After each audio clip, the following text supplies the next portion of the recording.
What up, YouTube? This is Frisky Dingo here, getting back with you guys with another reaction slash review video.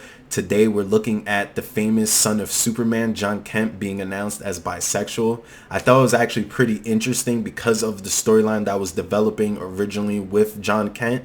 So I think it's pretty cool that they're taking this type of turn where already since the beginning he already displayed some kind of bisexual storyline, being in love with a girl from his school and also a reporter. I think that's pretty cool, and once again it still takes on the form of the Lois and Superman portrayal that's been in existence in Superman since the beginning, but also, you know, once again it gives it a little fresh story when it comes to love. A lot of times when we see DC superheroes or even Marvel superheroes, it's always boy and girl, and then of course they have the one or two flamboyant gay characters. But it's good to see, you know, in the sense that a character can be bisexual, because once again, this isn't the first time we've seen a character in Superman portray bisexual identity. If a lot of people remember Superman's cousin Kara, she was actually bisexual. When she first came in the comic book series, she had a girlfriend for a very long time, and on top of that, most importantly, she had a boyfriend even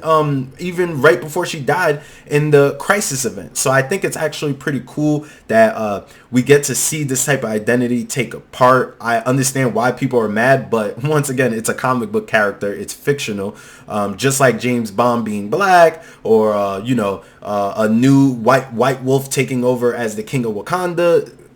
Fictional characters are left up to the subjection of the person who has creative control over the character. So I'm not upset at all. Why? Because it gives it a breath of new air. A lot of people saying it was not necessary. Why was Superman's relationship with Lois Lane necessary? He's literally Superman. He didn't need to be with a regular Earth girl to be in love. Let's be honest, right?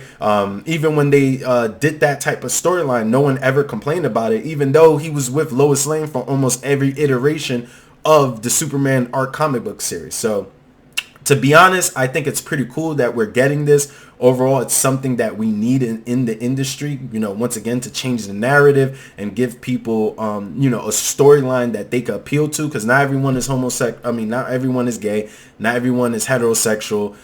So it's good to, you know, get that diversity in a storyline. I don't really see a problem with it. I've always been a big critic of open storylines can be used to change narratives in society.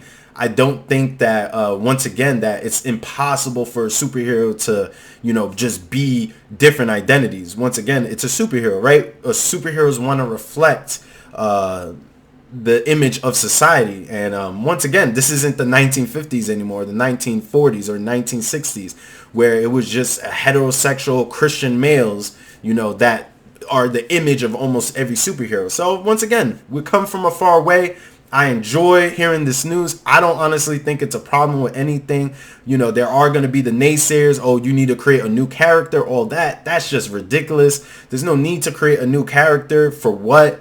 When John Kent has never, you know, had a full developed storyline, and you don't need to develop a new storyline just to include a gay character. Those conversations are really redundant when people get upset and say, oh, well, you know, you could create a whole new character. Well, John Kent never had a sexual identity. He only kissed a girl. He never went full way like Superman did with Lois Lane. So we know for a fact, once again, that there is some type of identity being played with this character, and hence him falling in love with a male reporter. So I'm not mad at it. Hopefully we get a little bit more consistent change when it comes to superheroes.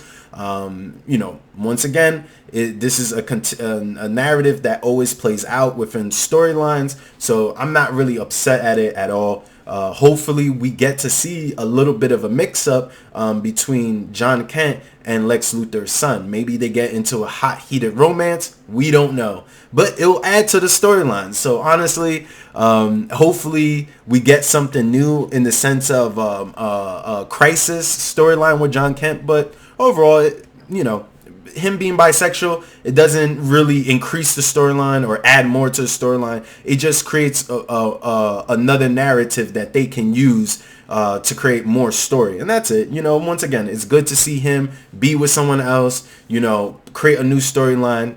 there's nothing wrong with that. So overall, hopefully if we get any more news about Superman or his son John Kent, we will definitely get to another video. But other than that, like I always say, guys, I'll see you in the next one.